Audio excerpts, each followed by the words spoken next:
different things today. But one of them is about music. We all know how Black people or people of color are very in tune with music. Music means different things to them. So we're going to be hearing how the impact of Black music has impacted the UK today. We have a speaker for that. His name is Simon Akinwi, who is an actor. He's also a radio presenter on Hayes FM in West London, I believe, not West London, I believe.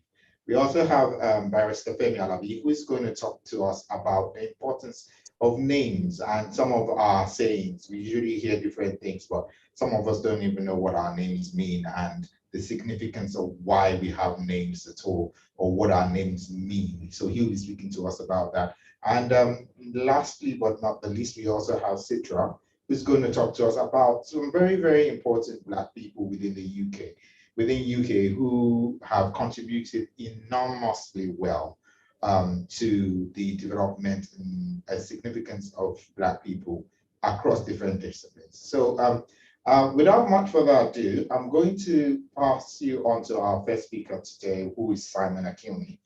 Simon, like I mentioned earlier, is an actor. He's starred in quite a few roles in some movies, Skyfall. He's been in lots of musical videos. He's also done some production and directing as well. And he also runs, manages or presents a jazz program on radio.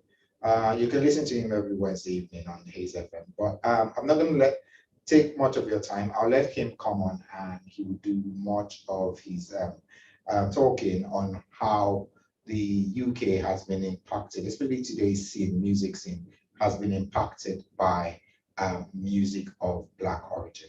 Over to you, Mr. Simon Akinwi. Yes, thank you very much. Hi, everyone. My name's Simon Akinwi, and as you will notice, Wally is my cousin. So he does, I would say, big me up more than I am. But anyway, I am technically a radio presenter, and I act as well. I came into this thing by default. And when I say default, I actually am an engineer by trade. Music and media were my hobbies. For some of you who are not of African descent, that wasn't something we were allowed to do. Our parents, were very much on the academic side of things. So I was pushed into the academics, and then by default, I entered into acting stroke media. For me, it was a passion that has now, and as I say, pays the bills. And there's a saying that if you can do something for free, then it is your calling. And I believe that I've actually found my calling. Over the years, I've seen music change, and music has changed a lot. Now, I come from an African background, Nigeria. So music was a predominant thing in our lives. When we were sad, there was music. When we were happy, there was music. So it played a big role in our lives. And that is something that I took with me when I entered university and became one of the prominent DJs. And I always kind of like to mix a lot of African beats with traditional music. Growing up, in an African household, I had to listen to African artists, the likes of King Sunny Ade, Fela Kuti, Ike Daro, Sheena Peters. I can go on. If you're not Nigerian, you won't know who they are. And I mention these people because when you look at the music of today, Afrobeat is a big thing. I mean, you've got Ice Prince, Wizkid, even the homegrown musicians, KSI, and that generation are actually going back to the music of their parents, i.e. the traditional music that was played in Africa, which was high life, juju music, and the like. And what I found along the way is that they have taken these beats, recycled them, and brought them out to what we know as Afro beats now. And to be honest with you, you can't turn on the radio and not hear this sort of music.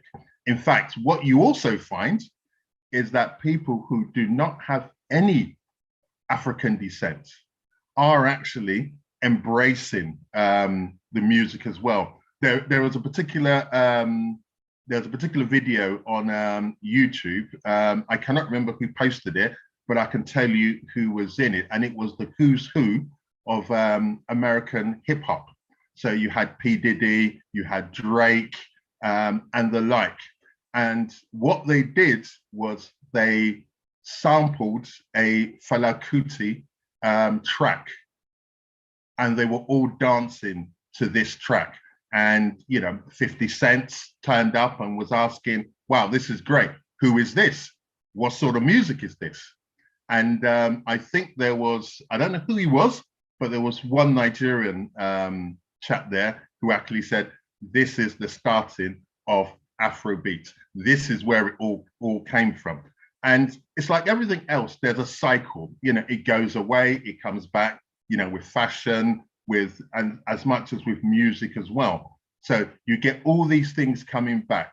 We don't know how long this is going to last, because it may go away like everything else. But at the moment, for me, it is the in thing.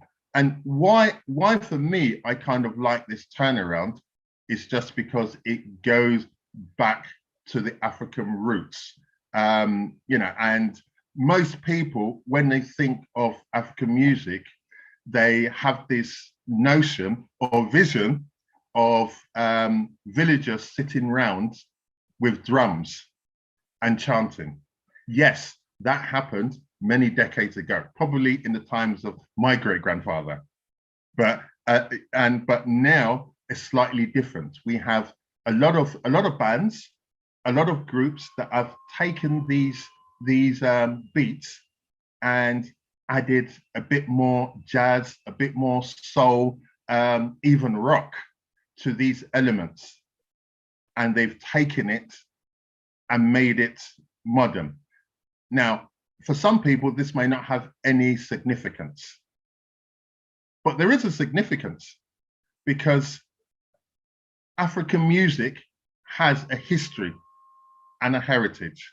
And one of the things that I grew up with was the talking drum. And excuse me, again, if you're not African, you won't understand. But the talking drum was a way of giving messages to people. And then it was incorporated into music. And with any kind of African music, the drum plays a pivotal part in it. And that comes from the culture. You can't talk about African music and not bring in the culture of it. So I always say, when you're listening to a bit of music, ask yourself, where does that music come from? Where does it originate from? What significance does it have to the music? And why is it so popular now? I mean, the swinging 60s, my parents, always told me, of the Beatles, the Rolling Stones, they were, that was their time. And then we roll on to the 2000s and we have Afrobeats, which in itself says what it is. It is the beat out of Africa. And no matter what your musical preference is, I always say it all starts with something, and that is that main beat, which is the drum. And if you speak to a lot of seasoned musicians, and I have spoken to a lot of seasoned musicians, they will tell you that when they look back on their genre of music, it all boils back to one thing or the other, and that is the beat that was brought over by slaves. And that beat has gone on through generations and has changed and has become what we know to be the music of today. For me, I love music. I play music in the car, even when I'm doing housework, though I don't think the wife thinks I do it properly, but that's another issue itself. But I play music a lot, and my genre of music is very, very wide. I go from Afro beats to jazz to rock to blues to country music. And the reason why I do this is because I try to see the influences of, and I would say, my African forefathers. And I see it all the time. A lot of people might not think so, but it's there. So I look at music as history in itself, especially Black music, because when you look at it, you look at Tiny Temper and the young ones coming up, they are of African descent. And what you find in their music is that not only do they incorporate the music, but they also incorporate the language. We have something which a lot of Nigerians understand. We have what we call broken English.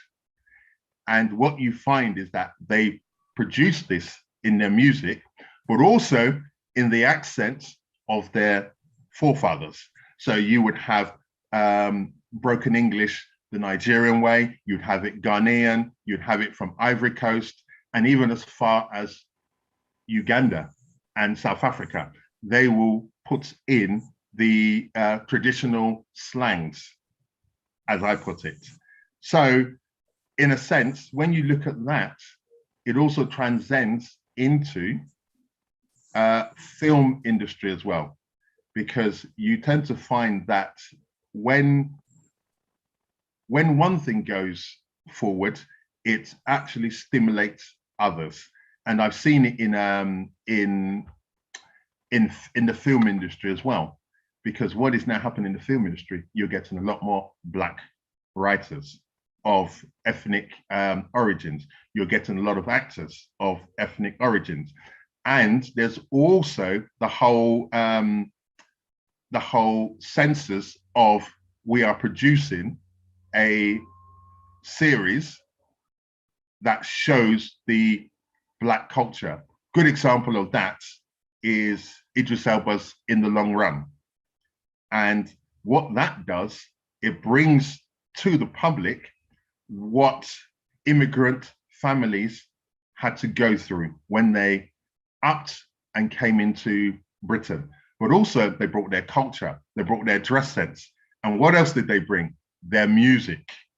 And if anyone has watched that program, what you will see is that it is very, very African in everything they do, in speech, in traditional culture and music. And what you tend to find is that the backdrop to that is African music. So coming back to where I said before, music has a history. And it's a history of our forefathers, but you've got to look for it. You've got to see it in its context. Everyone now has a way of speaking about a particular Nigerian artist, and that's Fela Anikulapo Kuti. To most Nigerians, he was our stable listening. He was also social conscious in his music. He spoke about the wrongs that were going on in his country. He also spoke about how things could be better and how the culture and the music can move forward. You tend to find that also in a lot of African music, where they speak of strife, they speak of struggles, they speak of joy, and they speak of the future. So in incorporating all that, I would say how does this impact us? And it does, because it is a legacy of history.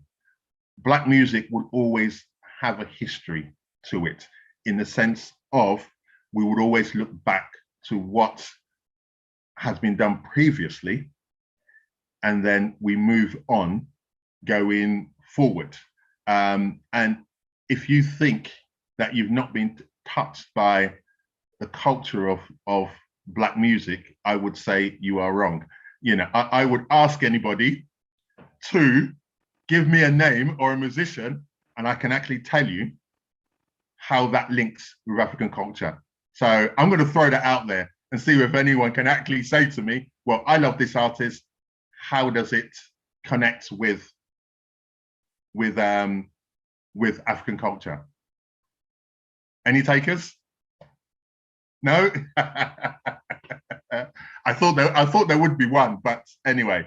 So in summation, I always say to a lot of youngsters that want to get into. I like Elvis Presley. He's the best. Yeah, right. Good. We got one. Well, Elvis, I love Elvis. I've been a big fan of Elvis. I've been a big fan of Elvis as a youngster. However, I can tell you this, that Elvis started his career playing the blues. And for those who know a bit about the blues came from Mississippi. It was slave music. And where did the slaves get their beats from? It was generations of African slaves. So in a sense, even Elvis pays tribute to the slaves, because he says that music inspired him, and that blues that he started turned into rock and roll. So that is the connection with Elvis and the blues, going back to the slaves, going back to African beats. But what I also say to up and coming musicians, and I see them a lot, be that I interview them in the radio, be that I work with them in producing music, I always say, go and listen to the music of your peers that came before you, because that's where the history is. So if you want to be an Afrobeat artist, then you've got to go back to listen to the likes of Fela Kuti and the like, and then work your way forward, because that's where the beginning is. And as we always say, where do you start? At the beginning. And if you don't start at the beginning, then you're not really being true to the music that you want to do. And that's what I would say to any up and coming musician. So hopefully we've all taken notes. If you want to ask me any questions, feel free to do so. I listened to Elvis Presley in class. Okay. So you were doing blues and rock and roll.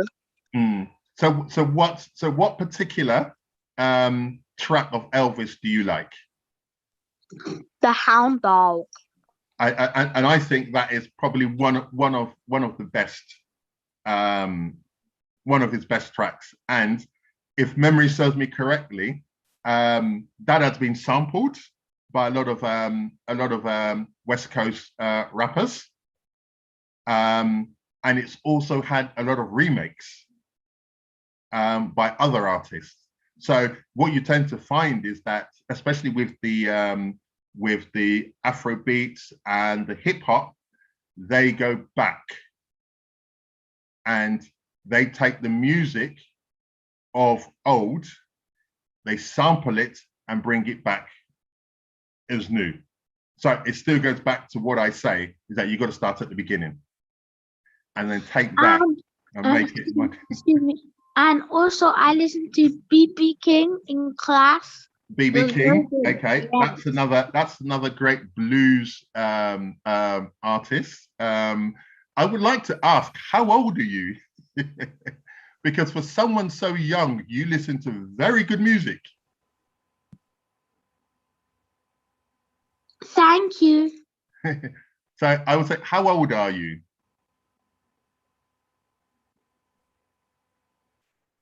I'm 12. You're 12. Now, is this music that your parents listen to, or is it something you personally like? It's the music my parents listen to. Yeah. See, and all of us will can relate to that in the sense of I listen to a lot of my parents' music. At the time, as a youngster, I thought it was complete rubbish, and I always wanted to go back to my genre of music. Having said that, now that I'm older, I look back on that music and I can appreciate it a lot more, because my father listened to a lot of Louis Armstrong, and at the time I couldn't stand Louis Armstrong. Same thing, my father listened to a lot of Johnny Cash, and I just disliked that sort of music. But obviously, as I've grown older and I've learned to appreciate the music, I've actually gone back to the music that I completely disliked, and I can see the beauty in it. One of the things that my father does these days, if I was to visit my father, he would lock up all his music because he feels that I will take everything, and I probably would, because those are things that I believe that we can't get anymore. I mean, if you had an album from the Beatles from the 60s, that is gold dust. You could literally write your own tickets, in the sale of that. Thankfully, technology has gone that far now that digitally, a lot of the music is progressively being put out there digitally. So it's only a click of a button that we have to click and we find it. There is a lot that is not in the digital domain, and that's purely because the owners of the copyright haven't got round to doing it. But with a lot of people, yes, it was based on what our parents listened to. And that kind of molds our outlook in music. My parents were very, very robust in what they listened to. My father listened to a lot of the Beatles. He listened to a lot of the Rolling Stones, the Eagles, Johnny Cash. So I'm kind of quite well-rounded within the music side of things. But I also see the connection with modern day music and how history in itself has been molded by music, because there is a saying, and I'm sure we've all heard it, the music of our times. So what is the music of our times? What was the music of our parents' times or our great-grandparents? And that is the history that music brings to everyone, each and everyone.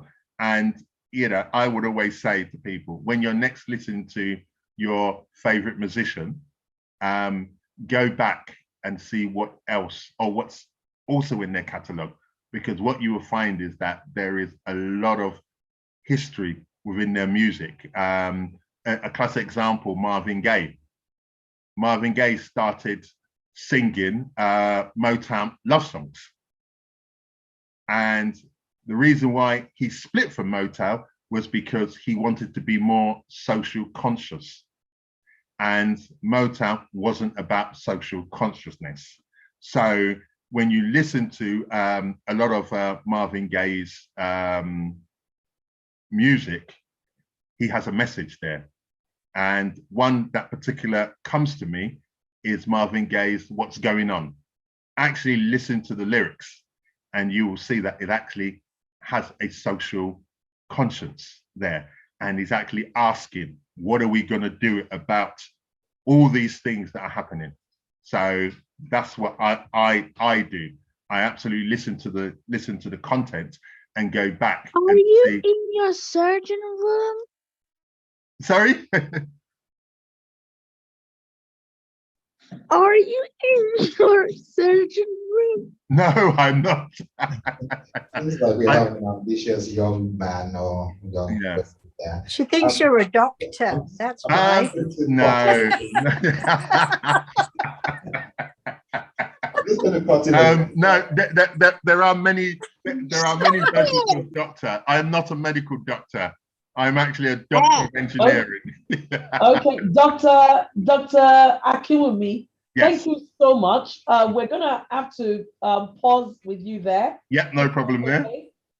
We have time for questions and answers later on. Okay. But for now we have to move on to the next speaker, so that we make sure we capture everybody. Wonderful. So, can the next person, I will not say who it is, please make sure you stay within 15 to 20 minutes. Thank you.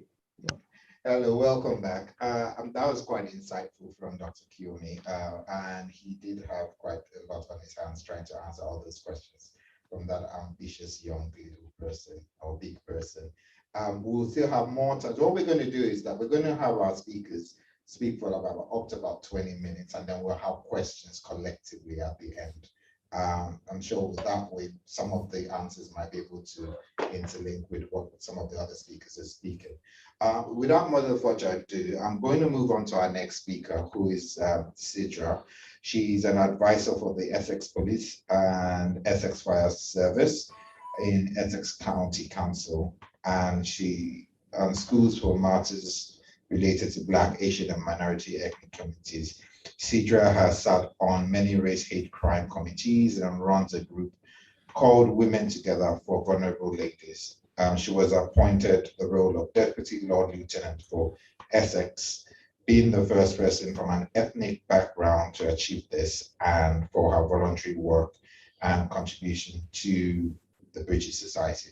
What all of that means just means that she's a representative of the women in Essex. So you might as well be speaking to anyway. So Sidra is going to speak to us about the contributions of lots of different Black people and people and what they've contributed to. So save your questions. After Sidra, we have another speaker, and after all of that, we'll be able to ask questions after that. So in about, Sidra, you have about 20 minutes to do your presentation. Enjoy and have a nice time. You're muted, Sidra. Okay. Thank you very much, everybody, for inviting me again. I think this is the 5th year running where I have been invited to Black History Month event. Today's topic is Black to the Past, which means we're going back in history. And the theme for this year is I am proud to be. So I am actually proud to be the very first Deputy Lord Lieutenant in Essex of a different ethnicity. Today's talk, I will be going through history on all famous Black people who have been the first to be this, whatever it is that I talk about, if you know what I mean. So they will be proud to be whatever I will expose them as. And they were the first ones. And then they created a legacy then for everybody else then to continue within that subject. Okay, so we're going to go right back to slavery times. I'm just going to see if I'll be able to share my PowerPoint. Just give me 1 minute, please.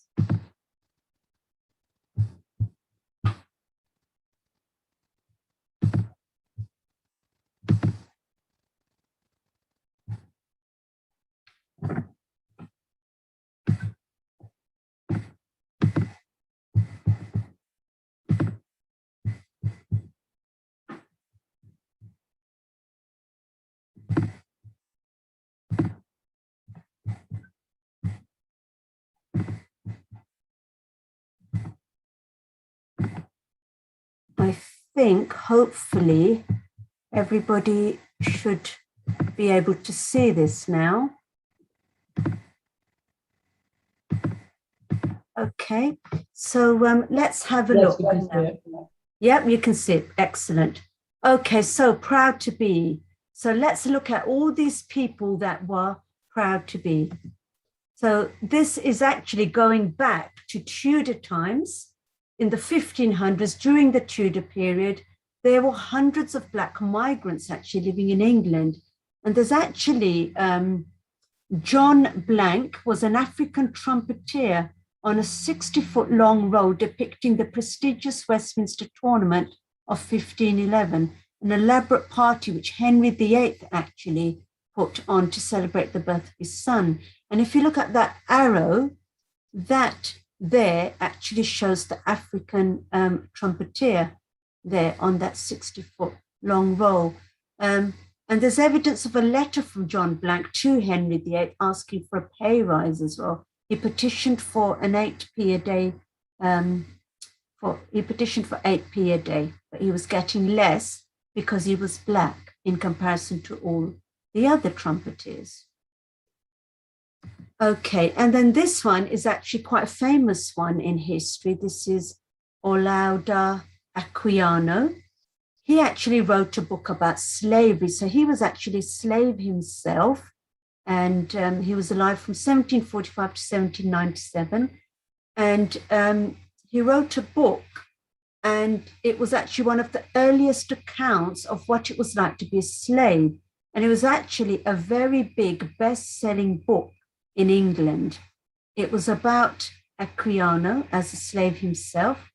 And he did manage actually to buy his freedom, and he moved to London. And there he became involved in the movement to abolish slavery.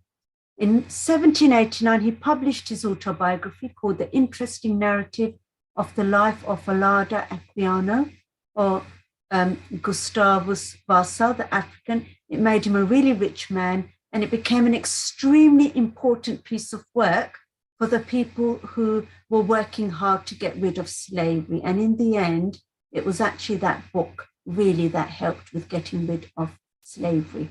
So he was proud to be the first one, in a way, to instigate the end of the slave trade. The other person who was proud to be the very first English queen who was Black. That's right. Meghan was not the first one who was Black in the royal family. But this is actually a portrait of Queen Charlotte by Johann Joseph Zoffany. It's actually from the Royal Collection Trust itself. She was actually a princess from Germany who had North African ancestry, the Moors, and she became a British queen after marrying King George III in 1761. Charlotte was the mother of two British monarchs, George IV and William IV. And Queen Charlotte was descended from a Black branch of the Portuguese royal family. Queen Charlotte's great-granddaughter was Queen Victoria. So this is actually very interesting because a lot of portraits don't exist of Queen Charlotte, and it's written out of British history that she was Black. But, you know, we've got journals to prove that she was. The slave trade also started in this era, and thousands of slaves were brought into Britain and sold around the world at this stage. And here is the next one. This was actually proud to be the first African poet to publish a book of poetry in 1778. So Phyllis Wheatley was born in West Africa. She was a very young girl. She was put on board on a ship and went to the United States, where she was sold as a slave to a family called the Wheatleys. She was named after that ship, the Phyllis. While Phyllis was a slave, she was taught to read and write, which was unusual at the time. She wrote her first poem at age 14, and at age 20, she actually moved to England and got British status, and that is where she published her first book. So she is proud to be the very first Black poet in Britain. Okay, and the next one, Sancho. He actually owned a greengrocer's in London. He is proud to be the first Black person to vote in Britain. Let's look at his story.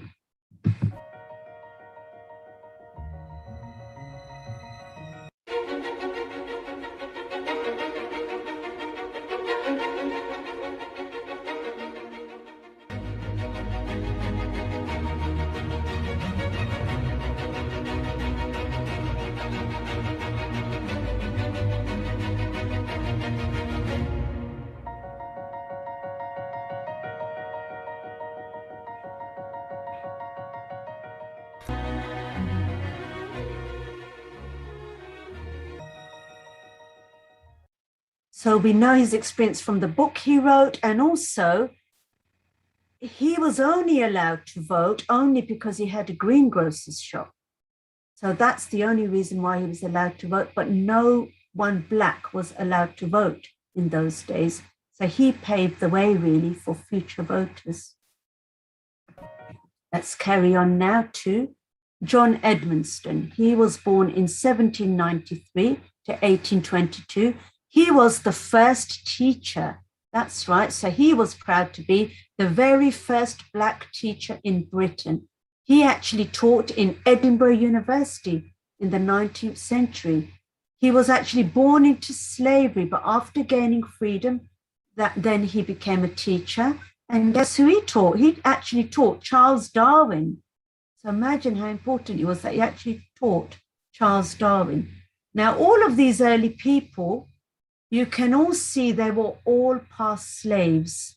So they actually were either bought their freedom or escaped slavery due to all the acts that took place to abolish slavery, thanks to the earlier book.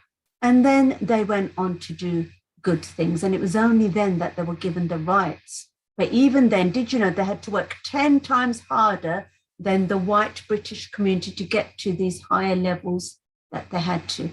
And he was only a teacher because he taught in Edinburgh University. That's the only reason. Okay, so we know that many, many actors are Black nowadays, many, many. But this was the very first Black actor in Britain. His name was Ira Aldbridge, 1807 to 1867. He was actually an actor in theatre. He was one of the highest paid actors in the world at a time when Black actors did not have the same opportunities as white actors. He was born in New York, but he moved to the UK because he would not have been able to achieve his acting goals in America. He became well known across Europe as a brilliant actor, especially of Shakespeare plays. So that's amazing. Such an English thing like Shakespeare plays, and then having a Black actor in there. Okay, the next person is proud to be the very first Black nurse in Britain. And that Black nurse is called Mary Seacole. Let's look at her story.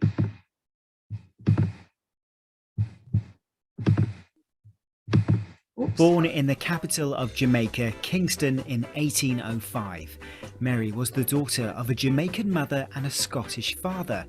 Her mother ran a hotel, and there she treated injured soldiers by helping them rest and giving them medicines made with plants. In 1853, the Crimean War began.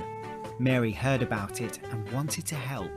The war was fought in an area of land called the Crimean Peninsula. Mary asked to be sent to the battlefield with a group of nurses, but she was turned down, so she sailed there with her own money. The terrible battles meant that many soldiers were hurt. Mary set up a hut made of metal sheets and served hot food and drinks. She was nicknamed Mother Seacole. When the war ended, Mary had little money left. The soldiers she helped raised cash to thank her for what she'd done. She wrote a book about her life called The Wonderful Adventures of Mrs. Seacole in Many Lands. Now, a lot of these people, they've been written out of British history, but thanks to their books, that's how we know what has been happening.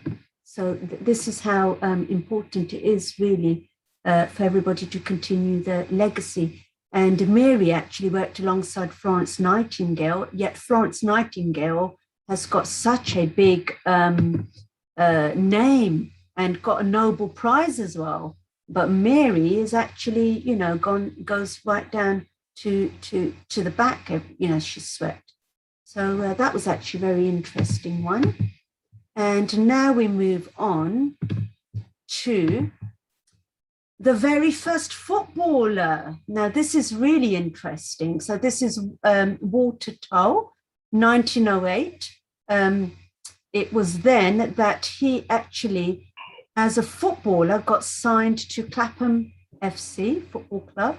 Then in the following years, he actually played for Tottenham Hotspur and Northampton Town. And when the First World War hit, Tull only then gave up his sporting career and he went on to work within the army. And in 1916, Tull returned to England and trained to be an officer. And he has got another world record for being the first Black person in Britain to be an officer, an army officer. So he broke two records, one as the first footballer and two as the first army officer. Could everybody please mute themselves? I can hear lots and lots of noises. Okay, Claudia Jones was born in 1915. She gained asylum in the UK, where she launched Britain's first major Black newspaper, the West Indian Gazette. In 1959, the main legacy for her was that she helped to found Notting Hill Carnival, with the hopes that showcasing Caribbean culture and heritage would empower her community, leaving quite a legacy. Could we please mute ourselves? AN. Everybody needs to mute themselves, please. Okay, so leaving quite a legacy. Notting Hill Carnival is currently Europe's biggest street festival. And it was her who actually was the very first to introduce that. Okay, let's look at some women now. Lillian Bader was born in 1918 in Liverpool and became the first Black woman to join the British Armed Forces. She started off as a canteen assistant at an army base in Yorkshire. She then eventually trained as an instrument repairer before becoming a leading aircraftswoman and soon afterwards earning herself the rank of corporal, which was very, very difficult in those days. 3 generations of her family served in the armed forces. When she left the army to have children of her own, she retrained and got a degree from the University of London to become a teacher as well. Okay, and music. I mean, our first speaker spoke at great length about Black history and music. This lady was the very first Black singer in Britain. She was born in 1914, Winifred Atwell, and she was born in Trinidad and Tobago and settled in London after the Second World War. She studied piano at the Royal Academy of Music, which was actually the top school of music, which it still is, and she became the first female pianist to be awarded the highest grading for musicianship. And that's not the only record she held. In the 50s, she became a star recording ragtime and boogie-woogie songs, and is the first Black musician to have a UK #1. She's also thought to be the first Black artist in Britain to sell 1 million records. And she actually then paved the way for other Black musicians and Black singers. So very, very interesting there. Now we're moving on to slightly more modern times. This is actually Diane Abbott. She's the former Shadow Home Secretary. She was born in London in 1953. Again, to get to the higher positions, she had to graduate from the University of Cambridge. She worked as a civil servant, a reporter, and a Labour Party press officer. In 1987, Abbott decided to run as Labour's candidate for the Hackney North and Stoke Newington constituency. She made history as the first Black woman to be elected to Parliament, and she is currently the longest serving Black MP in the House of Commons. Isn't that amazing? Okay. Now, Olympic medals, lots of people have won recently as being Black and British, but Harry Francis Vincent Edward was actually the very first British runner. He competed in the 102 meters 1920 Summer Olympics, and he won bronze medals in both events. He became the first Black person to gain Olympic medals. He is proud to be the very first Black person to win Olympic medals. And afterwards, it's people like Tessa Sanderson and Mo Farah, who then also went on to win Olympic medals, but that was much, much later. So Harry was actually the very first one. This lady here, I thought I'd put this up especially for Yetunde. She was actually the very first Black ordained deacon in 1991, after initially being discouraged by the church because she was a wife and mother. For almost 17 years, she served as a priest in Hackney. 10 years ago, she became the very first female chaplain to the Speaker of the House of Commons, where she then led daily prayers. And her name is Rose Hudson Wilkin. Now, the very first television celebrity, does anybody know who that was? The very first one. Any ideas? Who would like to unmute and tell me who they think was the very first television celebrity who was Black? Was it Trevor McDonald?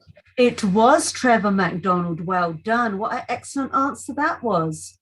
He's Sir now, so well done to him. Sir Trevor McDonald was born in Trinidad in 1939, and before moving to London. And first of all, he joined the BBC World Service as a producer. In 1973, he became a reporter for ITN, then went on to become a presenter. During this time, Sir Trevor was one of the few Black faces in broadcast television. He interviewed figures from Nelson Mandela to Saddam Hussein, and he became the first sole presenter of News at 10. In 1992, Sir Trevor received an OBE in the Queen's Honours List. And did you know, after that, which is so difficult for a Black person, it was followed by a knighthood in 1999. Amazing. And that then brings me to the end. And as you saw, there were so many Black icons there, but I covered the ones who were the first ones and are proud to be the first in their fields. Thank you very much.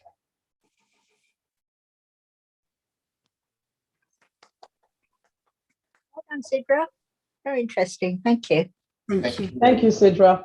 Thank you so much, Sidra. That was quite insightful. And Thank you, Sidra. I am proud to be. I think one of the things I always, when I talk about Black History Month, especially young people, I always tell them, this is one takeaway you need to go. What have you done today to make yourself feel proud? I know that's a song by M People, but if you actually listen to what that song says, it applies very much to not just Black people, but everybody, to see, okay, what have you done today to actually make yourself feel proud? Not just you feeling proud, but making other people feel proud about you. It's very good to see so many firsts there, from cutting across all different genres: sports, entertainment, health, civil service, and so much more. So with that, we'll have some more questions for Sidra, I believe, from everybody else there. But we're going to go on to our last speaker, but definitely not the least. His name is Barrister Femi Alabi. He's been a lawyer since 1994, 93, I believe, when he was called to the bar in Nigeria as a solicitor and advocate, and he moved to the UK in the early 2000s, just at the turn of the century, where he was called to the bar here in the UK as a solicitor in 2003. His interests are very vast and varied. He likes sports a lot. I know he's a Manchester United fan, so any MU fans here probably will enjoy listening to him. And he's going to talk to us today. Before I go on, one of the other things he does is that he's also a marriage coach, premarital guidance coach, which he does freelance with a lot of faith organizations across the UK. He's going to speak to us today regarding the significance of names and common sayings within the BAME community. I'm sure it's going to be quite interesting. Probably some of us have names and we don't know what they mean, or we hear names like Shaniqua and Raekwon and so and so. Like you're wondering, these are actually African names, where they come from. What's the significance behind the name, at least as us as Africans or of African descent? And also some of the other things we say, not just about names, but to each other with certain tones in which we say things, what those things actually mean. So sit back, relax, and to Barrister Femi Alabi. Yes, good afternoon or good evening, everyone. Thank you so much for the honor for inviting me to speak on the meaning and importance of names. Thank you, Simon. Thank you, Sidra. It's a very hard act to follow the two of you, but I'll try, my very best, quite interesting. I didn't know Sir Trevor McDonald was the first Black person to be a newscaster. So very insightful. Once more, thank you very much. Wale, I was actually first called to the Nigerian bar in 1984, July 1984, and then got called to the English bar on 1st of August 2003. You got that right. That's a little bit about me, born of mixed parentage. My mom is Jamaican, my dad is Nigerian. So I've seen things and life on both end of the spectrum, what it is to be, for your mother to be a descendant of slave trade, and also for your father to be a full-blooded, as they say, African. But I'm going to talk mainly about, the African experience when it comes to names and why we attach so much importance to our names. Examples I'm going to give, from an African, point of view. So I may not even mention names like Shaniqua and all of that because it can be a bit controversial, but I'm just going to mention names I'm quite familiar with, and the meanings of those names and names that are given to boys, names that are given to girls, why some of those names, are difficult to pronounce sometimes, and why we as Africans need to sort of encourage people to pronounce our names properly. I'm going to also talk about names derived from deities, from, traditional African religion and also Christianity and also Islam as well, names and examples, and also, over time, how we as Africans, I think minorities have tried to anglicize our names. Maybe we have a name that's difficult to pronounce.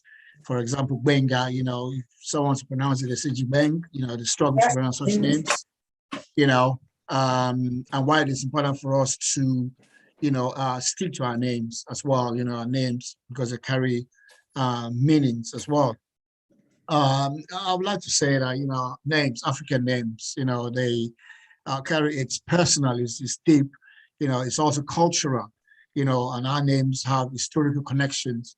It tells people who we are. If someone tells me what a name is, for example, I can almost tell you where they're from.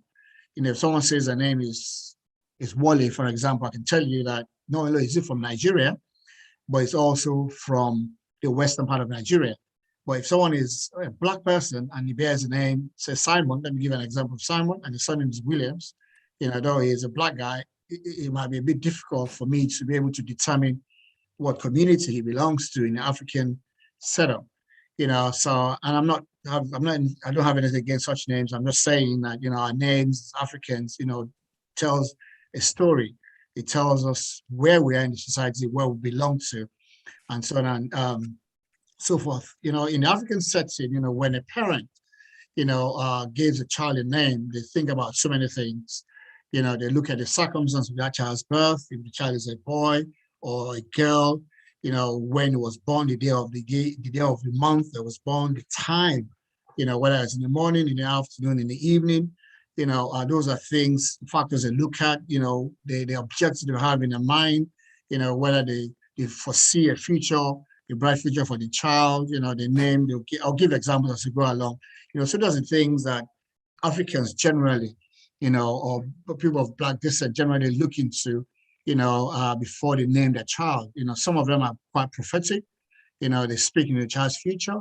Some of them are such that, maybe the circumstance of the child's birth, maybe the mother went through a difficult labor, or maybe the mother, they had to make some sacrifices to some goddesses and some gods, before that child was born, and they would name that child, based on the circumstance surrounding that child's birth. So it's quite, Africans attach so much importance to names. They don't just name their child or children any name. Every name they name their child, has a deep meaning and is personal to that child. And in African setting, some names, there's some names that a man or a female can bear, and also a male can bear as well. For example, my name, is Femi. The full name is Olufemi. It's not gender specific. So both males and females can bear those names. Another example is Dele, for example, whether it's Ayodele or, so males and females, Tokumbo. Those are other examples. But there's some other names that are specific to a gender, to maybe a female. For example, Aina is an example of a name. If you hear that name, easily you would know that that person is a female, and there's a story behind that child's birth. I know, most of us live here, some of us are African descent. Sorry, can you please mute yourself? There's a bit of noise coming from somewhere. Can you please mute yourself? I know most of us, all of us live here, our background here, we hear some names, African names, and some of the names we probably don't even know what they mean. We just hear them and we call them, but we don't know what exactly they mean. For example, in the Ghanaian culture, the names are attached, there's some names that are attached to a day, a particular day of the week that child is born. For example, Kofi, I'm sure we all know Kofi Annan, was the Secretary General of United Nations. His name was Kofi. That tells you that he was born on a Friday. If someone is called Kwame, that means that person was born on a Saturday. If someone is called Kwasi, that person was born on a Sunday. And these are names that are gender specific. They're names for male Ghanaian children. So they have names for Monday, for Tuesday, for Wednesday, Thursday, Friday, Saturday, and then Sunday. I want to just pick out three names, that are very common. Kofi, Kwame, Kwesi. Why those are common, I don't really know. It probably means that so many Ghanaians are born on the weekend. No, that's a joke. And also if I come nearer home, because I am from Nigeria, I'm Yoruba by tribe, so I'm also going to give examples of, some names that are gender specific, and also I'll tell us what those names mean, the circumstance of their birth as well. For example, if a child is called Ojo, for example, that means that child is a male child, and when that child was born, that child had his umbilical cord around his neck, and then such child will be named Ojo. If it's Ajayi, for example, that means a child who was born with his face down. If it's Oni, that means a baby who at birth is always crying. I also need to say that, in certain culture, names are given on the 7th day. In Nigeria, for example, in Kenya, few hours, maybe 4 or 5 hours after the child was born. In the Igbo stock in Nigeria, they wait for 28 days and so on and so forth.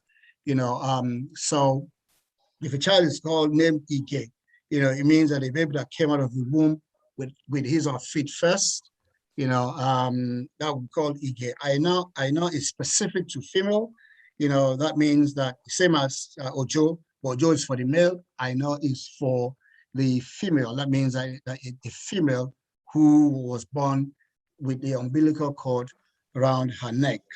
Dada will be for children who have dreadlocks, because we see a lot of people with dreadlocks, but when you hear of a name called, or someone called Dada, that means that that child was, had dreadlocks growing up. I can go on and on and on and give many examples. In Nigeria also, in Africa generally, we pay huge importance to twins, and we have specific names for twins. For example, if you had the name Taiwo and you had the name Kende, that means that they are a twin. No one would just be given a name Taiwo or Kende, except that person is a twin. And Taiwo means that's the first of the two. And that means literally what it means is that they have sent that child to come into the world first. There's always a dispute between Taiwo and Kende, who is the older of the two. And Kende would say, oh yeah, I sent you to look at the world first before coming after you. And then Taiwo would say, oh no, I came first, before you, so I'm older. There's always that, and also the male child can be Taiwo and the female child can be Taiwo, and also a male child can be Kende and a female child can be Kende. And also the child who was born after a twin is called Idowu, and after that it's called Alaba, and so on and so forth. So it's all, names to us, in Africa as a whole, it carries a lot of importance. We just don't name our children anyhow. A good deal of thinking goes into the name. Also, like I said, gender, sometimes the occupation of the family, can also determine some names. For example, we can hear the word Agbede. That means that the trade of that family that means the trade of that, they are welders. They weld things, they deal with metal, and so on and so forth. So Agbede, farmers to, a child born into farming, they have a name. A child born into wealth, they have their own sort of name as well that depicts a political class, social or the political class. So there's some names that you hear straight away that okay, Shodeke, for example, is an example of a name in the western part of Nigeria. Shodeke was a warrior. So any one that comes from that name, it tells you straight away. You don't even need to ask them, oh, where's that from? The Shodeke family is a family of warriors, who fought, for the emancipation of the people in the western part, Abeokuta, which is the western part of Nigeria. And I could go on and give many examples of names that, that depicts a social class or a political class. So names have meanings, and there's a bit of a context or contextual history behind every name that we hear or we know. Like I said, to us earlier on, a child who is from the western part of Nigeria, for example, or is named after the 7th day. If it's from the eastern part, after 28 days, of a child, for example, the Kikuyu people of Kenya, they sort of name their child, a few hours after that child is born, straight away, like we do here in England. As soon as a child is born, even before the child is born, we know the name, and we name that child straight away. But in an African setting, it varies from place to place, or in the Black ethnic community, it varies from place to place and from area to area, some 7 days, some 28 days, some few hours afterwards, and so on and so forth. I would also like to talk about, ensuring our names are pronounced correctly. Sometimes, because of the sort of names that we bear, we have alphabets, for example, where we've come from, we have alphabets and names. There's some alphabets that are missing. For example, there's names, like Benga, for example, it starts with a G and a B, which is quite an unusual,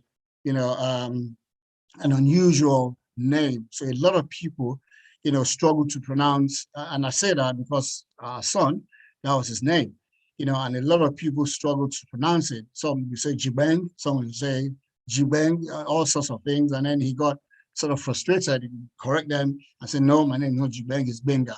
And after some time, he just say, you know what, I'm not going to answer that name again. I'm just going to answer Carl. That's his first name, actually. And now all his contemporaries, his classmates, his colleagues, his friends know him as Carl because he got frustrated. Well, I think it's important, as people of African descent, that if we have an African name, it's important that we teach and correct people how to pronounce their names properly. For example, my surname is Alabi or Alabi, if I want to call it, pronounce it correctly. Some people say Alabi, some people say Alibi, and also I keep correcting. I said, no, my surname is not Alibi, my surname is Alabi, my surname is Alabi. If you want to pronounce it in your own way, that's fine, but it's not Alibi and it's not Alibi. So it's important that we are proud of our names, we're proud of that tells us our heritage.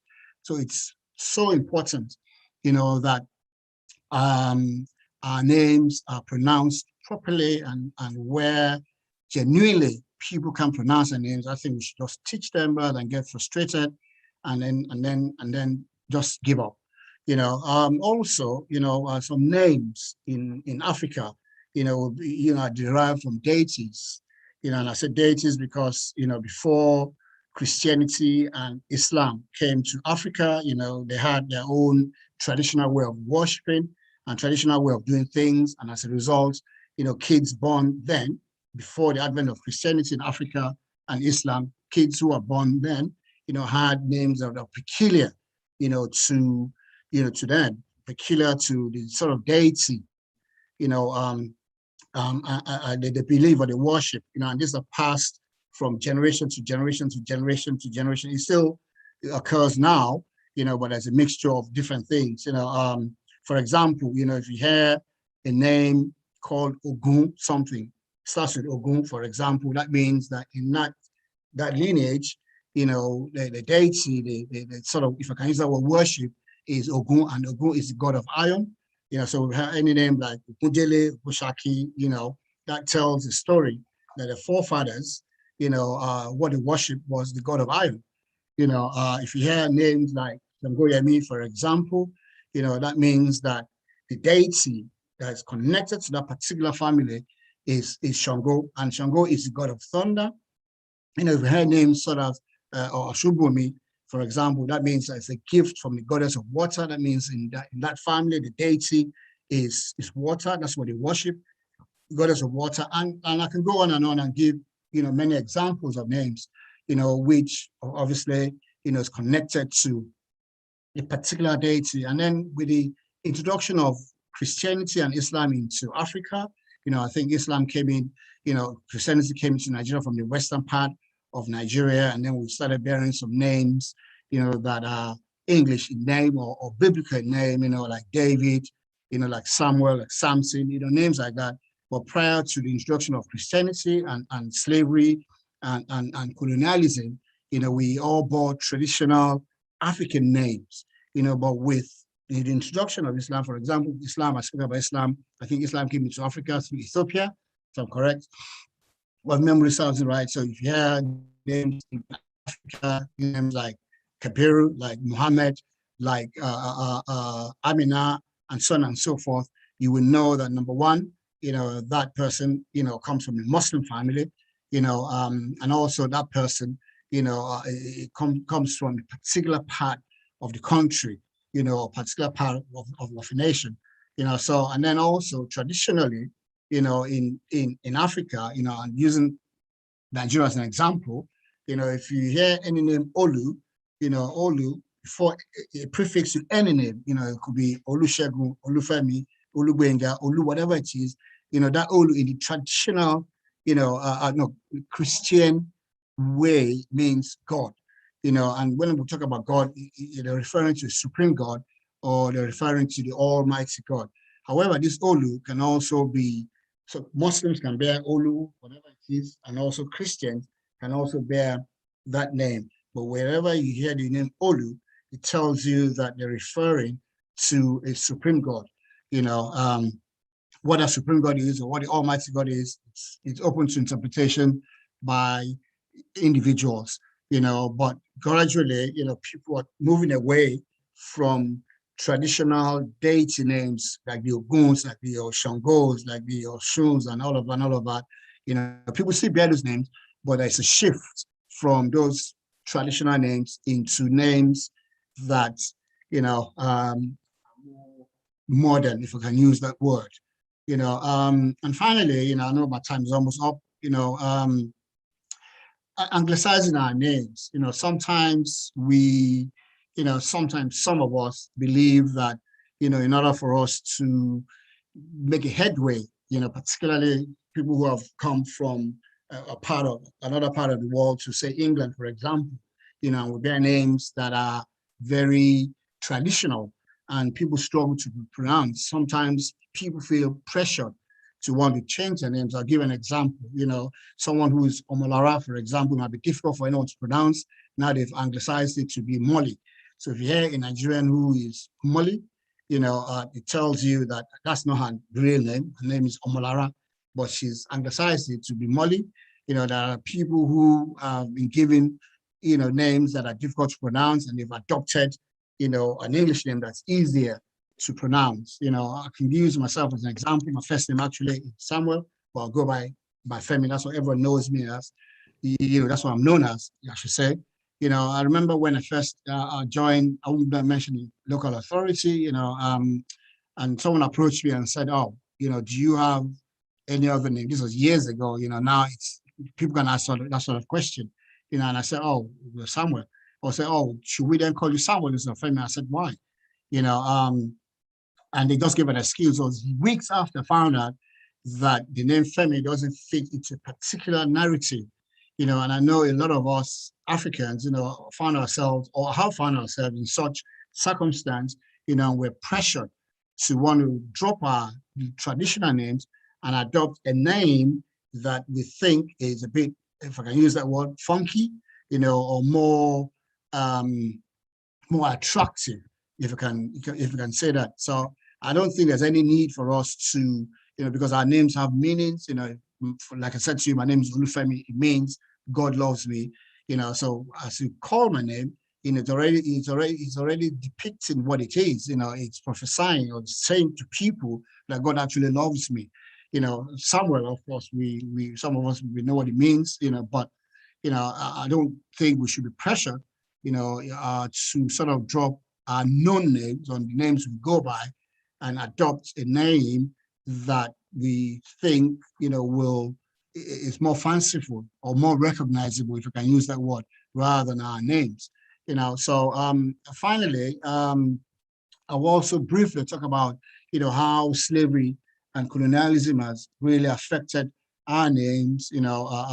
Some lost their identity, some lost their heritage, some people lost their names, and they had to be given different names. And if you go to some parts of Africa, whether it's the Portuguese-speaking part of Africa or to the English-speaking part of Africa, a lot of surnames have now changed from whatever they used to be to, for example, I can give you examples of Williams. There's a prominent family, in Nigeria. The surname is Williams, which obviously is a name that was adopted, which was passed down from the days of slavery down to modern times. So in those days, people were stripped of their identity, people were stripped of their name, people were stripped of their culture, and to date, that is affecting a lot of people, and I know that quite a few people are trying to sort of trace the origins and trace their original, if you can use that word, original names, and have changed from a name they perceive the names that are given to slaves, or names given to people who, for example, some people say bear the surname Cook, some people bear the surname Carpenter in Nigeria. Those are names that are fostered on them, and a lot of people are now going back to trace their roots, trace their origin, and adopt, the names or surnames they bore at that time in those days before the era of slavery and before the era of colonialism. In conclusion, it is important that we have an understanding of what our names are, and we must also be proud of our name and also proud of our identity. That's me, Don. I'm quite open to questions and quite open to comments, and so on and so forth. Thank you very much once more for having me. I hope I've been able to sort of elucidate on some of those names and what they also mean. Thank you very much.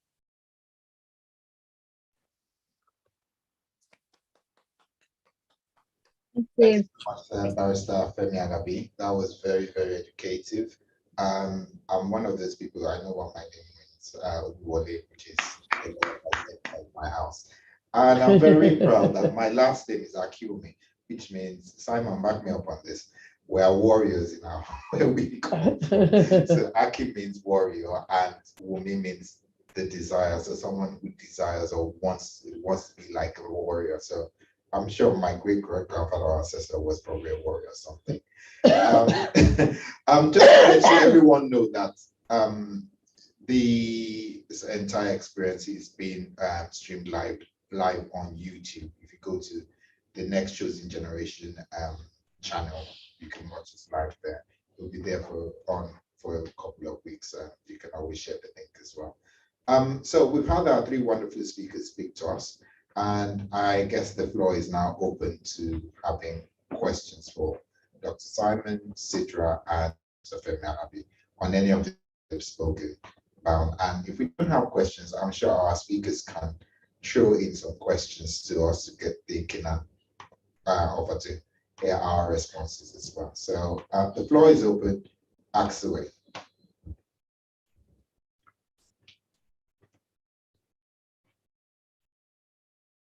So do we have any questions? So do we have any more questions? Or we'll start calling people. Okay, I'm going to ask a question. Does anyone know what their name means? Apart from, I've said what my name means anyway. Anyone of African or Caribbean descent who have an idea of what they, oh, it could be anywhere anyway. Do you have any idea of what your name means?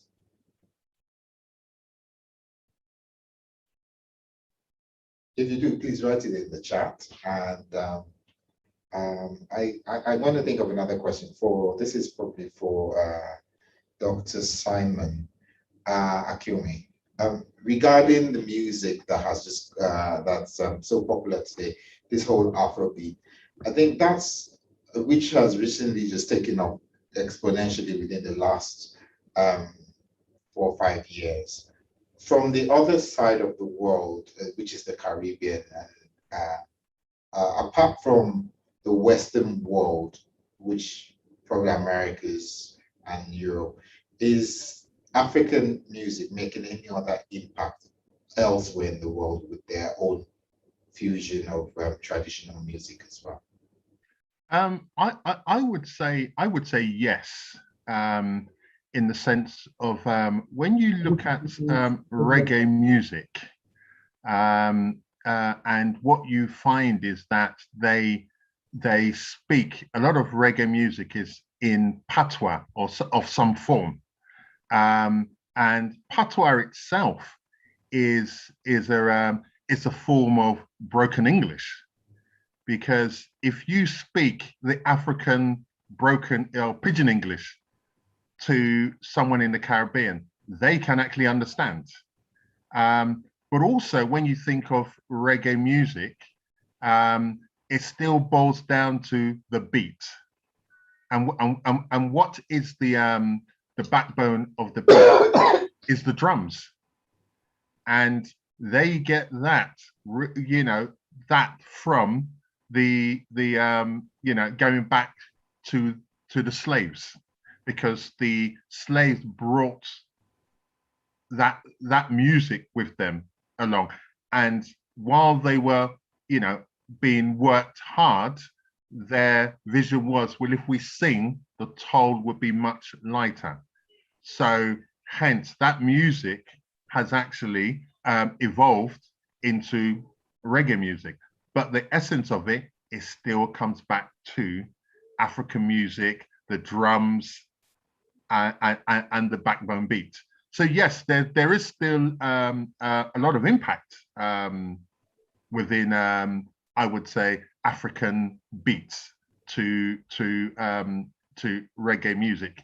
And if you ask any reggae artists, who do they listen to, or where they get their inspiration from? Yes, a lot will go back to Bob Marley and going back, but they will also tell you that they also listen to African music, and we're talking traditional African music. I mean, I had a popular reggae band, and anyway, I'm not sure if you listen to reggae music, Third World.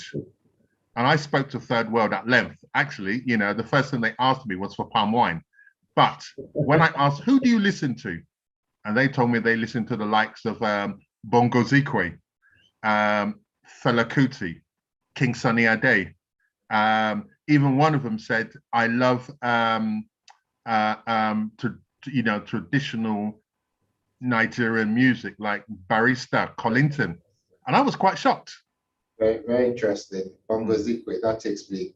So I think we're my age now. That's wonderful. We're kind of running on time, so I'm just gonna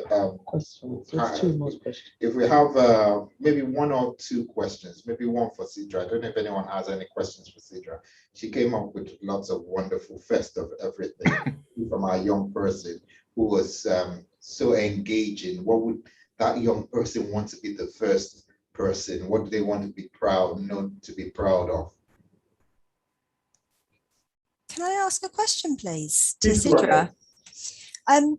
It's one of the things that I've been asked, especially on my journey with the Next Chosen Generation, is when we talk about Black History Month, people don't talk about the inventions and creations where Black people have been very at the forefront of new designs and innovations.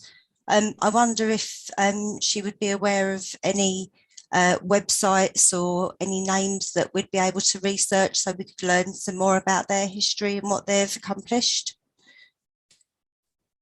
Yes, okay. First of all, there is so much that is blocked out of British history when it comes to Black people. And that is the problem that we have got. So, you know, you go on normal sites, the normal ones like Wikipedia and things, and, you know, they're not there. So basically, we need more people to come forward and to research. We definitely do. I mean, I found it difficult in researching what I did. For example, when I was trying to find the very first Black singer who was British, it didn't pinpoint towards one. It was all over the place. So there isn't anything, I'm afraid, you know, Black history has actually been written out of British history, to be honest. It's all been covered up and changed and, you know, the credit has been given, you know, to other people. So we need people from our own community to come forward and do research and write new books. That's what we need, new books and new encyclopedias and new everything to put in all these things. And events like this really, really help. And I must say that over the years, things have been getting better and there is a lot more awareness out there now through wonderful events like this. We need to change the history that other people have changed, basically. We need to rechange it and put out the truth. Even the Black soldiers that helped in the world wars, it's never talked about. You know, you look at Remembrance Sunday and the events are very, very white, English, British. We need more Black people to go to those events to show, now, hang on a minute, we actually helped in that war. There was thousands of soldiers which came over and we helped in that war ourselves as well, you know, and that would raise awareness. So we need to get to the places where things like these are commemorated, First World War, Second World War, all of these things. We need to rewrite history. We need to do our own research and we need to do more programs like this where we can then spread that information to everybody. And things like YouTube is excellent as well because that link then everybody can access, can't they? Not just Black people. I hope that answers your question. Excellent, excellent. I have a question for Sidra. Why do you think this is so that we don't have this representation? Is it that there's some of uncomfortability when things trade? Because I've noticed that most people from other races kind of feel very uncomfortable when you're talking about the slave trade and and the atrocities that was perpetrated against Black people in the past. And they're very quick to like, well, that happened so many years ago. Or is it that there's some kind of dilution to the achievements of one people on their own? Why do you think that representation is not there, or it's been suppressed? Yes, it's bound to, because it wasn't a very good time in history, was it? And Black people were really oppressed and punished and treated really, really badly. And obviously then that makes other people, when you mention it, a little bit resilient, that, no, they're not, inside, it's not good, is it? Although we have to remember that the people then who did this kind of stuff are not alive today. So the people that are alive today cannot really, give us answers for what happened years and years ago. And we can't paint everybody with the same brush. But to a certain extent, when you mention slavery and the Black slave trade, you're mentioning really to white British people that this is what you did to us, kind of thing. So they will feel a little bit anxious about it. But we must not worry, because history is history. We cannot change history. It did happen, so we do need to tell people it happened. There was a film which came out when I was a young child called Roots. And that film I will never forget. I was very young at the time, but all of a sudden there was huge awareness out there on what had happened, and people didn't even know, So it is important. And just like Holocaust Day may be a little bit difficult, for example, for Germans to acknowledge, it's still done in the whole world, is it not? It doesn't mean we're attacking those people who were bad. It just means we're spreading awareness so it does not happen again. And believe it or not, modern day slavery is still happening out there. It still is in all cultures. So we're raising awareness so that bad like this doesn't happen again, because at any stage, bad can happen in any country. We all know it all depends on who the leader is of that country. And especially in our home countries is where the problem is, because bribery exists. The politicians do everything for power and money. There's no laws in the land a lot of the time. It's all based on bribery. And it's there in our home countries where all of this stuff can happen again very, very easily. You just need one. It happens in this country as well, Sidra. It does happen in this country. Laughing. Yes, it does happen everywhere, really. So yes, spreading awareness, there's nothing wrong with that. And we mustn't be frightened that, we're going to upset somebody if we mention, the slave trade. It's history. History is history, and we cannot wipe out history. So we need to be strong. We are getting stronger together. Dr. Simon, did you want to ask your question? Yes, I just wanted to add to what has actually been said, and I'm actually going to quote Morgan Freeman, because Morgan Freeman says he does not agree with Black History Month, and I remember when he made that statement, I was a bit shocked.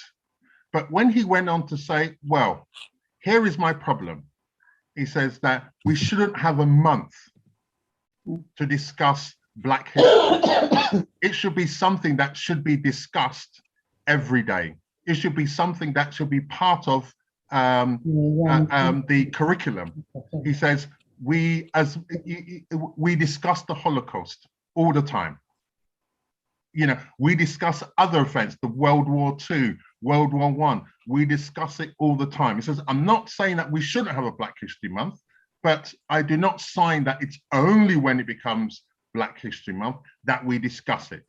It should be in our schools. It should be discussed every day. It should be part of the curriculum, because if we can discuss the Holocaust at any point in the year, then we should be able to discuss Black history. And I kind of agree with that, because you tend to find, when I speak to people when they come on my show, classic example, Dr. David Olusoga, and he said to me is that, Black history is everywhere.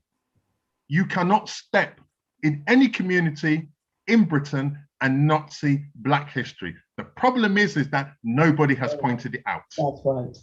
So Yes, I totally in order to agree combat with that. this, we need to be discussing it every day. It's great we get together on Black History Month and, bring topics to the table, but then we should go away for the rest of the year and continue to discuss these topics. I just wanted to put that on the table. Others might disagree, I don't know, and others might agree, but that's for, and going back to what I said here, that is something we can discuss for the rest of the year as well. I think that's very profound. Barrister Nabi also has a question. I'm going to let you answer a question, Barrister, but I'm going to throw one back to you. Being that it's all about Black History Month, you spoke about the importance of names and the whole cultural aspect of why we do certain things and why we say certain things. One of the biggest challenges I've found as someone who practices a lot of Black history presentations and events here in the UK is that most of the people who engage in Black history tend to be those who are either of European descent or the Caribbean descent. It's very, very difficult to find a lot of people from African who have come from Africa here to participate or even acknowledge it in the first place. So I'll let you ask your question and then you can answer that one too. Is that for me? No. Mr. I think it's for me, yeah. Okay. Yeah, thanks. What I was going to say, I think Simon has said part of it, and I'm quite happy the way Sidra, answered the question as well. There are some difficult conversations, and we must have these conversations. Otherwise the animosity will continue, and it's like we're burying our heads in the sand. These things happen, quite unfortunate, it happened. And a lot of people are still carrying the scars and the wounds and all of it of slavery and colonization and all of that. They're uncomfortable conversations, but we must have them. We cannot bury them and pretend that it never happened. So I'm not going to say much on that. To go back to your question, to be honest with you, I'm quite, I don't have an answer, but I can only hazard a guess, that the people from African origin or background probably think or believe that, well, we don't have a problem anyway. We were never into slavery. We're typical Africans. We don't have an issue. Which you don't agree with. Because I've spoken to a few people, and they say, well, why do I need a particular month to celebrate me being a Black person? I'm a Black person through and through, and I think Simon alluded to that. So it could be complex, and it could be that, that people just don't want to admit, or people are in denial for the fact that, Africans, our forefathers, generations gone by, had actually had issues, slavery, for example, Great Britain coming to Nigeria to colonize us, and took over everything, and it wasn't until 1960 when we got our independence that we call ourselves, an independent nation, so there is a multiple, I'd say it could be one of many things, I don't have a straight-jacketed answer, but I know there's some Africans from African countries, I'm not talking about Caribbean now, just believe that, well, Black History Month is for people who are taken into slavery, and also that why do I need a particular month to celebrate the fact that I'm Black and I'm a proud Black person. I don't know if that helps. Very much so. We have a question from Rani King. Rani King, I beg your pardon. Please go ahead and ask your question. Rani Moorcroft. Yeah, thank you. Thanks, Yetunde. Listening to this, it's quite interesting. Just like to make some observation rather than questions. It was to Sidra. And Sidra, this is about the Commonwealth, and fighting in the wars. There is a massive scandal now, an absolutely massive scandal, in that the Commonwealth war graves. I visited wherever we go. My husband loves about the war. He loves to go and honor the fallen, as we say. And it never occurred to me before until I read something where it said, somebody had asked, why are there no headstones with African or Asian or other names in it?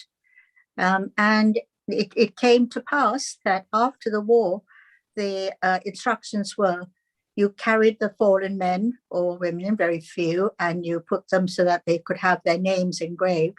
And Commonwealth and others would be left to gracefully go back to the earth. In other words, they were left on the field to rot, or trenches were made. So this is something that at the moment is going through a massive, massive inquiry, because it never occurred to me. So I'm seeing there, Femi, nodding your head. That's the first thing, which is shocking, and which does come when you lift the lid off. There's a lot of things boiling underneath it. The second thing I'd like to talk about is just saying about racism, or saying the conception that all blacks are good and all whites are wrong, and all this sort of stuff. Is that this is the way of human nature. When you fight with somebody, and you are strong, what you do is you subjugate, and you call it slavery, or you make them work, or whatever. Because really and truly, the biggest ones, I suppose, in slave trade, if you think about it, is the Roman Empire.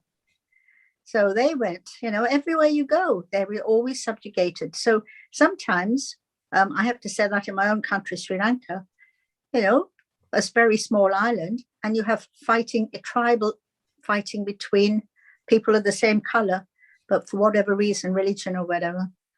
And a very, very quick, the third sort of observation is, and I like this when you were talking about roots, because at the present moment, that's exactly what I'm doing. I'm working with a film director. Sidra, you'll meet him. Yatunde, you'll meet him on the 25th. And this was about the first Black footballer, because there's I suppose, discourse around Jack Leslie. Jack Leslie was 100 years ago. He played for Plymouth Argyle. He scored, I think, 139 goals, and Plymouth Argyle was right at the top of the league. Well, he was invited to play for England, and the selector, everybody was very excited. It came out, Jack got into his best suit, and when he met the selector, the man looked at him and just said, well, obviously you can't play because you're black. So he went back again. He scored even more goals. And what did happen? England came bottom of the league, didn't get anywhere. And I think Plymouth Argyle got to the top. But the shame of it was that Jack spent the last years of his life in the boot room of West Ham, cleaning the boots of other footballers. So that family's coming. And the idea about roots is we look just like the Americans looked at their history. We've never done anything. We've had a few little films, obviously, Baroness Lawrence, Dorian is a friend of mine. So that, and for all sorts of reasons, and watching Stephen Lawrence, the other one, The Axe, where the first black police officer, how that got into BAFTA, and then it got, I think it was a short film for the Oscars. We've never really looked at our path in the UK. So this is something I'm talking about. People who came here, we've the Windrush, I suppose, and before Windrush, 1948. We've been here sort of 60 years, 70 years, going on 80 years. And yet the Windrush walkway in Tilbury celebrating this is smashed by racists 4 weeks ago. And where have you read about it in the white press? So this is something that even now it's suppressed. I think we have a lot to answer for in the media.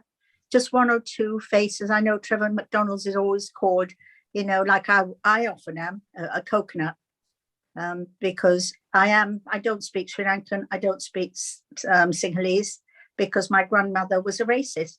She was half English, and she brought us up as private English private schools. So that's just the observation, not a question. It's just that, as I say, when we celebrate Black History Month, I am very, very touched by, I do a lot of research around education because my MB is in education and skills. And I'm looking at the school in Essex called Newhall. My grandson goes there. They've set up a special unit of the older students to look at Black history, to look at all the issues we're talking about. They have gone back and they have changed the way that private school teaches. So right from infant school, the dolls in the baby classes at 3-4 years old, they are Black. They are taught right the way through the school. It's riven. And who drives it? The students. The students are changing academia, and that's the only way you empower it. Z generation I set up is older people like me with very few miles left on the clock who pass on everything we've learned, but we have a lot to learn from the next generation. So I'm sorry, it's a little bit, you know, Victoria and I have a Thank you, massive Rani. Thank you so much. Thank you so much. We've got the last question from Olayinka. We have a last question from Olayinka Goro. Please go ahead and ask your question. Okay. Hi everyone. I'm going to be really, really practical on my question and contribution. My own contribution is now that we know we are celebrating Black History Month, now that we know all the things that have happened in the past. And I'm just gonna say a big thank you to, that's what I normally will call him, Pastor Femi Alabi, because that's what I know him as. And bringing us back to memory lane, you know, all the way from Africa, because most of the things, being who he is, being who I know him to be, I didn't even know, you know, such person will be able to, you know, bring us back to these memories. And then, I mean, say a lot about names and African culture and everything. So my point now, my question now is that now that we know, now I'm going to take slavery out of this the system and putting all these things in school curriculum, because this is not a Black country.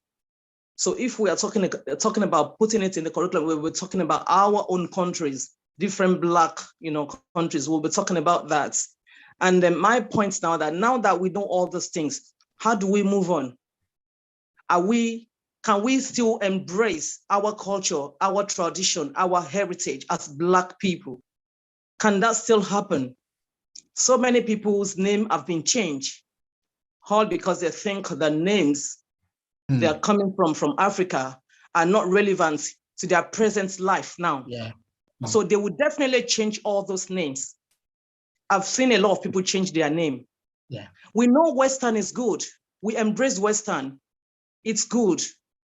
But we are actually selling off, neglecting our own responsibility as Black people, embracing it, teaching our children. If they're not taught in school, there are ways we can teach our children. Most of all Black people, all Black children, it's not that we don't see them, it's not that we don't see things, but we can't just be bothered, we ignore it. And then if we are talking about Black History Month, just on Black History Month alone, once in a year, 1 month in a year, on a yearly basis, it's still not going to work. Let's forget about what has happened in the past. How do we embrace, how do we bring this culture back into the system? How do we let our children, the new generation that are coming up, to know that this is important in their lives, that they've got roots? Can I jump in?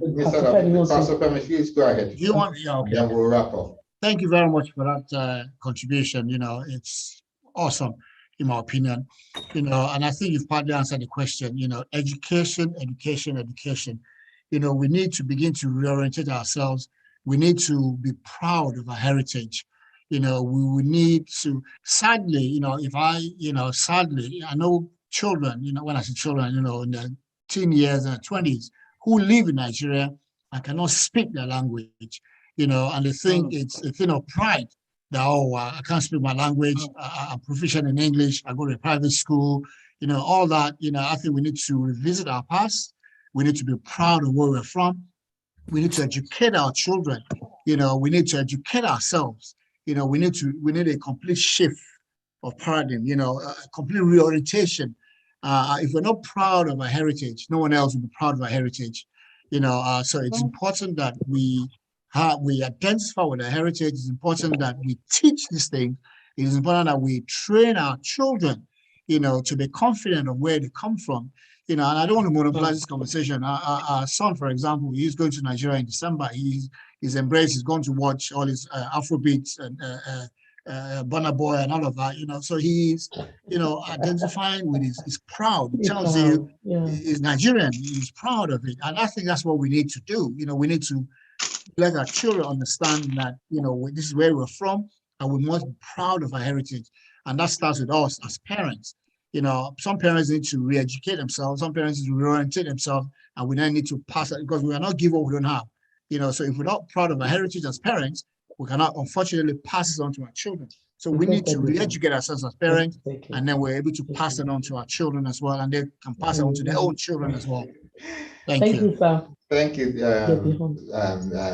Salabi. We have Debbie Hunt. This is going to be our last question because Debbie is quite special to us. So we take the question from Debbie. Go on, Debs. You're on mute, babe. There we go. Sorry. That's better.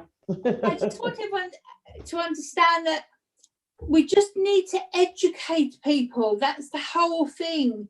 No more questions after this one. Please. They just, I don't know how we're going to do it, but let's do it together. But let's educate people on different cultures, different religions, and how we can work together. Because at the moment, everyone seems to be so segregated. They're just working on their own, and I embrace anything I can learn from different cultures. I'm there, I'm listening, I want to understand it. And I'm gonna go what happened recently with the MP that fatally got stabbed, and I've met him before. He's a lovely man, David, and it just shocks me. But then that person, they said that whole culture that he would come in is now going to be someone we've got to worry about. And it worries me that that happens all the time. And it's not, we can't segregate everyone that they think might be part of that community that's done that thing. So I just wanted to say that let's work together. Let's do more in the community, educate people, because one bad egg in the dozen doesn't mean everyone in that culture or religion is the same. Thank you. Thank you so much. Thank you, Debbie. We're going to be trying diverse as possibly we can possibly Vazela, can. no more. So we're going to take one from someone who is not Vazela Khan. Please go ahead, and that will be our last question, and I'll round up because we're running short of time. Go ahead with your question. Me? Sorry. Yeah, Vazela, go on. You've got your hand up. Yeah, hello everyone. It's not a question, it's just an observation. Since the Black Lives Matter demonstrations, I immediately noticed, especially the BBC and other TV channels were putting on more Black presenters, and that's increased more and more. And I noticed watching programs, there's a lot of Black people, more than that used to be. I know it's late, but it just shows how powerful that movement was. And that can only be a good thing. Wonderful. Very emotional. Thank you so much. Thank you so much. I completely agree. So we're going to round up now. The last thing I'm going to say is that based on what everyone has said today is that whatever it is we do, it's good to give our young people, our future generations, the things we didn't grow up with, all the good things, but it's more important to give them the very good things that we had as well, whether it's our culture, whether it's the meaning of our names, whether it's showing past examples of people who have achieved in various fields that is making impacts on today, such as the music, such as sports, and such as so many other things. And also to take pride in ourselves, whatever our name means. I don't think there's any people who have names that have meanings. I very much doubt that there's a lot of people whose names mean very negative things. They wouldn't go along with those names. So whatever names we have, they always mean something positive. And I think we should really, really embrace that and try not to just go on with the flow. Go with what is good, but also remember what you had. Thank you for everyone who's come up today. It's been a pleasure having our talk. And before we go, I'll just hand over to Councillor Yetunde, who's going to give us a vote of thanks to the few people in the house. Thank you. Have a good evening. Hello, what an amazing, one thing I want to say, I think everybody that connected to the call this evening and is still here with us, and you were here at the beginning, I think you need to give yourselves a round of applause. Why do I say that? Because every year we do this event, We always plan it for about an hour and a half, and then it goes into 2 hours. So I'm trying to make sure that it doesn't go into 3 hours. So well done, everyone. It's Saturday afternoon, but it goes to show how important this kind of topic is to all of us. And it is important. One thing I do want to assure people is that as far as the next chosen generation is concerned, Wale is head of culture and heritage. We are not doing Black History Month just in October. October is the month for us to showcase Black history, but we do Black history right through the year. So that happened, I think, about 2 years ago. So for the people that are really connected with us, they get a bit of history here and there as we go along. Maybe during the pandemic, things didn't go as smoothly as we normally run it, but a couple of years or 3 years ago, we decided that actually Black History Month is not just about October, it's actually an all year round thing. And we do implement it when we are teaching the young people that connect with us. We teach no matter what culture you are, so we're no longer dealing with culture as in you have to be Black or is the BAME community that come to us. Every community is welcome to join the next chosen generation. So I just want to say that we have actually started the race in teaching the next generation about different and diverse cultures so that they can be more acceptable, especially with the young people when they get to school. They don't understand different cultures. If they come to the next chosen generation and they're mixing with each other, every culture has the right and the privilege to explain their culture and how they do things. The young people might not know exactly about their culture, but they know enough to educate each other between themselves. So let's not wait for somebody to say, come and be educated. The internet is there. Let's educate ourselves. Let's educate our children and let the history, let it begin with us. And at the beginning, I said, the topic for this month is proud to be. So whatever culture you are, whether you're a BAME culture or non-BAME culture, what are you proud to be?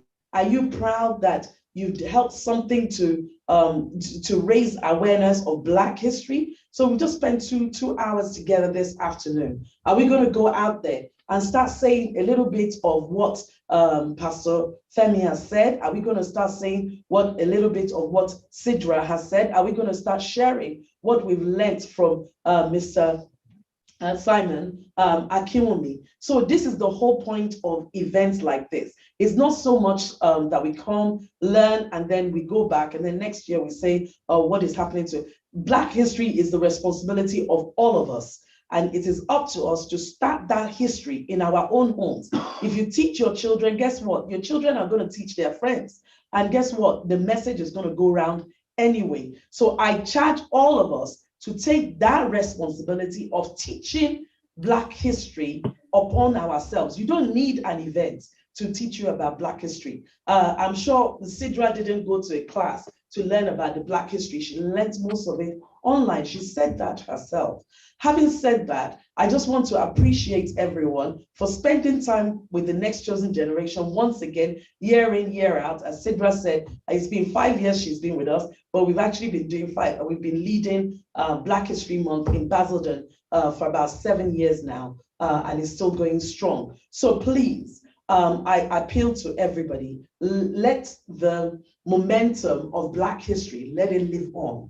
And don't try to undermine yourself as a Black person, but you stand up to the challenge that this society is bringing to all of us. I want to appreciate Dr. Kupaka, Rani King, Sidra, Debbie, Mr. Simon, Pastor Dr. Simon, Deacon Simon, Deacon, I'm getting every name mixed up now, Deacon Femi, everybody for connecting with us this afternoon. And especially, can we give our coordinator, Mr. Wale Akinwumi, a round of applause. He did an excellent job with what he does, and he does it all year round. I think with the pandemic, there was a lot going on, and we did do as much as we normally do.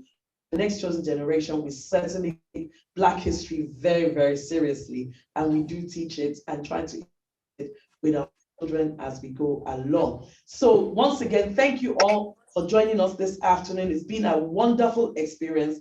And here we are online once again. So hopefully all this pandemic would have reduced next year and we can actually do this kind of event, which is back to back to the past. Is a good topic to say Black history. So we've all commemorated Black History Month. With the next chosen generation, we've got a few more events just before this month runs out. We've got 2 events, one family event next week Friday, another one next week Sunday the 22nd and 24th. Friday to 22nd, we've got the family event, is movie, and we're watching Raisin in the Sun. Raisin in the Sun here at the center. We'll be watching that movie here. And then on Sunday is Young People Got Talents. Yeah. Their talents, young people will come and display their talents. So please come, encourage the families, encourage young people to join us. And of course, every year we cannot end Black History Month without our Unity in Diversity dinner. It's all about bringing the whole community together and dining together, just having a relaxing time. Let's party together. Let's take off or put on our dancing shoes. Don't wear high heels. Ladies, don't wear high heels, because we're going to be dancing all night. We're going to be fed all night and we're going to dance all night. It's just a night for us to relax and say that actually for the UK, for Basildon, we can be united regardless of our race, of our culture, of where we are from. We can still be united. So there will be a diverse group there. Debbie is smiling. I hope she'll be joining us. Debbie, are you joining us? Definitely. Fantastic. So Unity in Diversity dinner will be happening on Friday. I can't wait to be back in the room with normal people rather than Zoom. Yeah, that is a live event. You cannot eat online and we will not be doing it on Zoom. So join us for Unity in Diversity dinner. And it's a dinner that we host every year to end and celebrate Black history in Basildon. So we do hope that you'll be able to join us. Once again, thank you all so very much. We appreciate you. We appreciate your time. We appreciate your contribution. And we appreciate your questions. And that young lady, was it a young girl? Yes. The 12-year-old. Keep up the fire. You know your music. Keep it up. So even if it's in music, you want to showcase your history.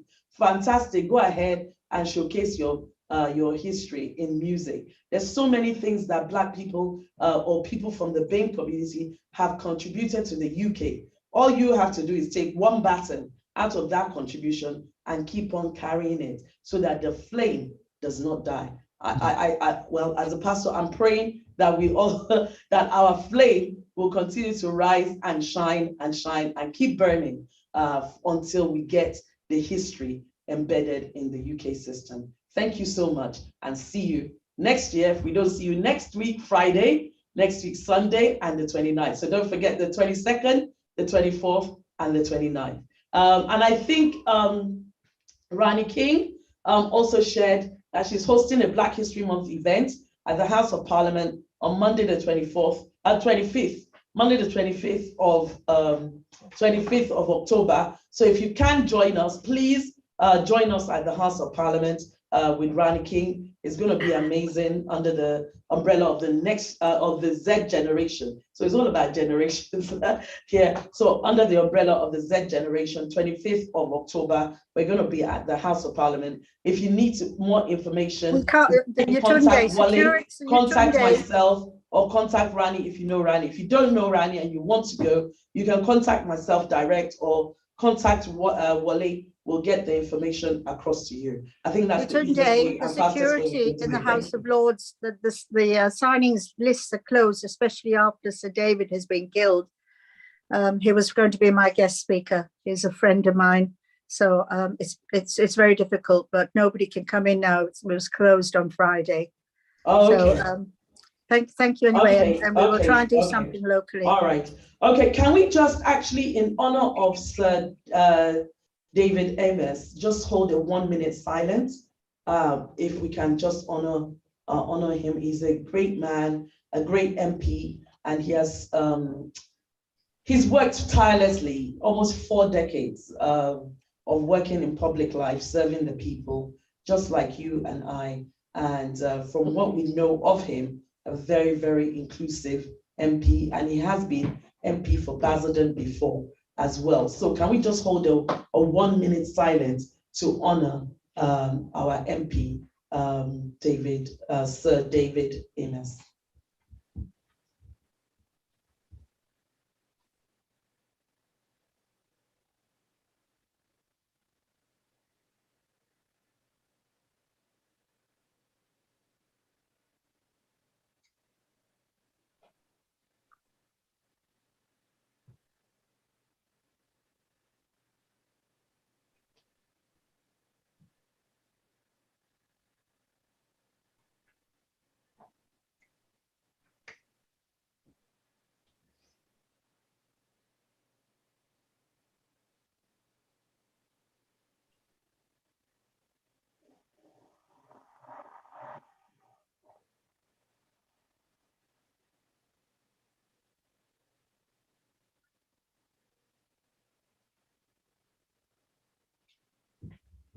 May his soul rest in perfect peace, and may the Lord comfort his family in this trying time, in the mighty name of Jesus.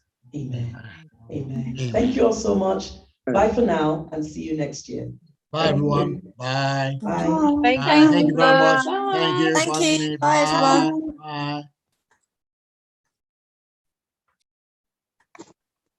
Bye, everyone. Bye. Bye, Sidra. Thank Bye. you. Thank you. Bye. Dr. Packer, you look very lovely. Where are you going? Let me see the Yeah. rest of this beautiful outfit. No, I'm just being with Essex Indians. The